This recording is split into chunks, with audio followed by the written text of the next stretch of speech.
नमस्ते दोस्तों।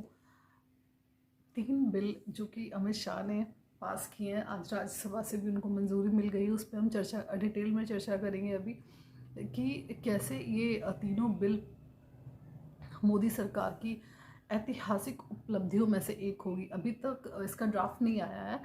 जब ड्राफ्ट आएगा तो हमें इसे डिटेल्ड एनालिसिस करने का मौका मिलेगा कि कैसे ये हमारे ये डे टू डे लाइफ को कैसे बदल के रख सकता है। क्योंकि अभी हमें इसके जो आउटकम है वो समझ में नहीं आ रहा है इतना आम आदमी को कि कैसे ये हमारे जीवन को हमारी परिवर्तन करके रख देगा। कि जिस तरह से जो केसेस पेंडिंग रहते थे, सालों साल पेंडिंग रहते थे, हम उसका एग्जांपल ले लेते हैं मुख्तार अंसारी और अतीक अहमद का केस देखते हैं कि उन पे 20 सालों से केसेस चल रहे थे बट फाइनल नहीं हो रहे थे पैसे ले दे के या फिर उनका जुगाड़ सेटिंग से। वो अभी योगी की जो गवर्नमेंट आई है उसके पहले की मैं बात कर रही हूँ, क्योंकि योगी ने तो उनको निपटाया ही है।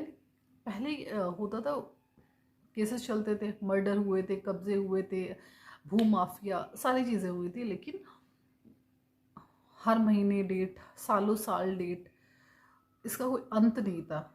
अब उसका अंत भी होगा और उसके फैसले भी 3 साल के अंदर ही अंदर किए जाएंगे। पुलिस को ये अल्टीमेटम, पुलिस के लिए भी इसमें अमित शाह ने बनाई है कि आप 90 दिन के अंदर चार्जशीट फाइल करें और 3 साल के अंदर ही अंदर हमें केसेस को निपटाना है। मतलब उनको फाइनल वर्डिक्ट देनी ही देनी होगी न्याय व्यवस्था को। तो कहीं ना कहीं ये बहुत क्रांतिकारी कदम होगा मोदी सरकार की। मोदी सरकार को देश का जो एक तोहफा मिला है।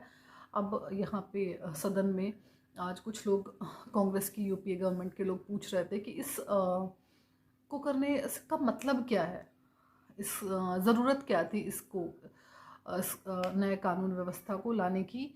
ये संसद में विपक्षी पार्टियां आज अमित शाह से पूछ रही थी, जिसका सटीक जवाब अमित शाह ने दिया कि जिनका दिमाग इटालियन होगा उनको भारतीय न्याय व्यवस्था, हमारे कानून जो बदलाव है उनको वो समझ में भी नहीं आएगा।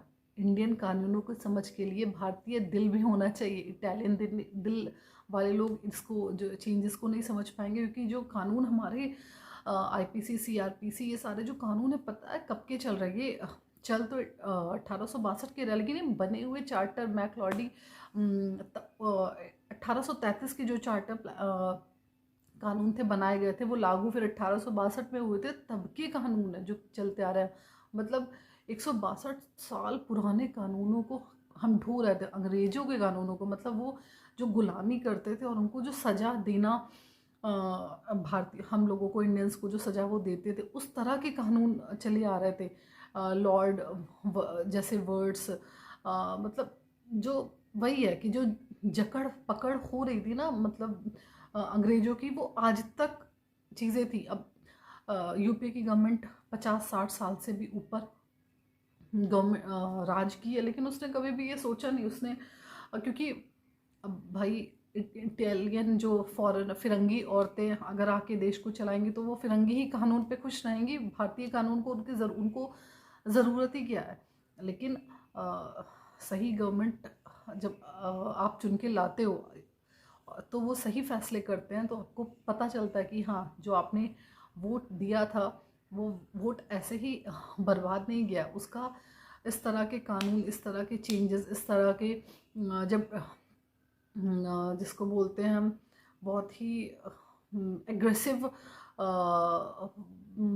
बदलाव किए जाते हैं समाज में, तो हमें पता चलता है कि हाँ, हम सही डायरेक्शन में जा रहे हैं। सही डायरेक्शन में हमने अपने सही नेता को चुन के हम सरकार में लाए हैं और उससे हमें परिणाम भी सही तरीके से देखने को मिल रहा है। एक एग्जांपल मैं पुराने कानून व्यवस्था का देना चाहूँगी। 2004 से 2014 का जबकि यूपीए गवर्नमेंट थी, उस टाइम मॉब लिंचिंग के केसेस बहुत होते थे, स्पेशली औरतों के साथ, दलित और आदिवासी जो औरतें होती थी उनके साथ मॉब लिंचिंग के बहुत सारे केसेस होते थे। जैसे कि बोलते थे इस पे तो भूत प्रेत आ गया है, ये तो पागल है, ये तो अपशगुनी औरत है।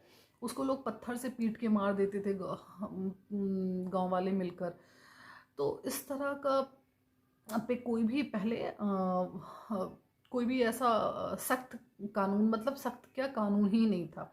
इस तरह की जो हरकतें होती थी इन पे कोई कानून नहीं था।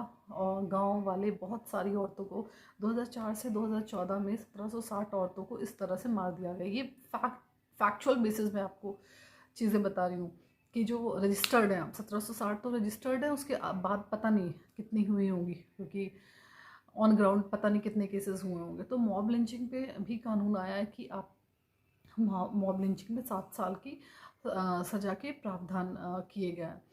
और इसमें जो बहुत ही क्रांतिकारी कदम लिया गया है वो है ये रेप केसेस में, नाबालिग रेप केसेस में आपको मृत्युदंड, और 18 साल की उम्र की से ज़्यादा उम्र की अगर बच्ची है तो उसको आजीवन कारावास, और मतलब उसके माता पिता के सामने स्टेटमेंट किया जाएगा, घर पे जाके उसका स्टेटमेंट किया जाएगा, जज महिला ही उनका केसेस को सुनेंगी। तो बहुत ही कंफर्टेबल चीज़ें औरतों के लिए की गई हैं, जो खासकर उन औरतों के लिए जो पीड़ित होती हैं इस गंदगी से। तो इस तरह से समाज में जो न्याय नहीं मिल पाता था जिन औरतों को या जिन लोगों को, उनके लिए ये बहुत ही मतलब समझ में आएगी चीज़ें कि हाँ किस तरह से ये हमारे जीवन, हमारे सामाजिक जीवन को, हमारे जीवन में बदलाव लेके आ रहा है ये सारे कानून।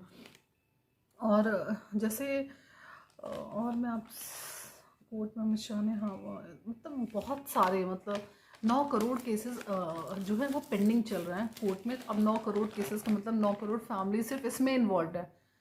अब ये एक तो आप एक आर्थिक टर्म में भी अगर इसको देखेंगे, 9 करोड़ केसेस लोग अगर फैमिलीज अगर केसेस में इन्वॉल्व हैं तो वो खुद को कैसे ऊपर उठाएंगे, खुद को कैसे अपलिफ्ट करेंगे।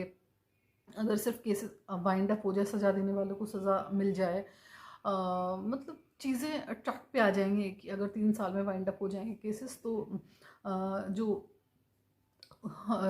विक्टिम है वो उनको उस तरह के मतलब वो जो सफ़र्ड है उनको उनके लिए जो व्यवस्था की गई है, और जो जो जिसने कानून को तोड़ा है उनके लिए जो व्यवस्था की गई है, उनको सबको आर पार करना ही होगा। और इसमें एक चीज़ में और किया गया है कि जो हाँ हेट स्पीचेस, जैसे जेएनयू वगैरह में हेट स्पीचेस, भारत तेरे टुकड़े होंगे हजार, महबूबा मुफ्ती बोलती थी ना कि कश्मीर में जो झंडा लगाएगा देखते हैं कैसे वो लगा सकता है, इस तरह के भाषण। और फारूक अब्दुल्ला बोलते चाइनीज़ से आके आक्रमण करवा देंगे या हमला करवा देंगे। तो इस तरह के भाषण को भी बहुत ही सख्त कानून के दायरे में लाया गया है। अब उनके खिलाफ 3 साल की सज़ा के प्रावधान किए गए हैं। तो चीज़ें स्पष्ट होती दिख रही हैं। टेररिज्म भी स्पष्ट को किया गया है इन कानून में। टेररिज्म की परिभाषा को स्पष्ट किया गया है कि टेररिज्म सिर्फ वही नहीं होगा जो पाकिस्तान से आके भारत में घुस के और घुसपैठ करता और आतंकवादी गतिविधियां करता। सिर्फ यही टेररिज्म नहीं होगा, टेररिज्म वो भी होगा जब आप देश की को नुकसान पहुंचाते हो, सामाजिक व्यवस्था को, देश के संसाधनों को नुकसान पहुंचाते हो, तो वो भी एक तरह से टेररिज्म होगा और उसके अंतर्गत आपको सज़ा मिलेगी। और इसमें एक और पहलू को ऐड किया, वो है आर्थिक। अगर आप ऐसी कोई गतिविधि करते हैं जिससे कि देश की आर्थिक व्यवस्था को हानि पहुंचती है, तो भी आप पे आतंकवाद लगेगा। एग्जाम्पल, अडानी और हिंडनबर्ग का केस था जिसमें फेक न्यूज़ फैला के शेयर्स मार्केट को इतना मैनिपुलेट किया गया, मार्केट कितनी डाउन गई, कितनी हमारी इकोनॉमिक वहाँ पे ब्रेकडाउन आया, कितने करोड़ों लाखों करोड़ों रुपए शेयर मार्केट में डूब गया।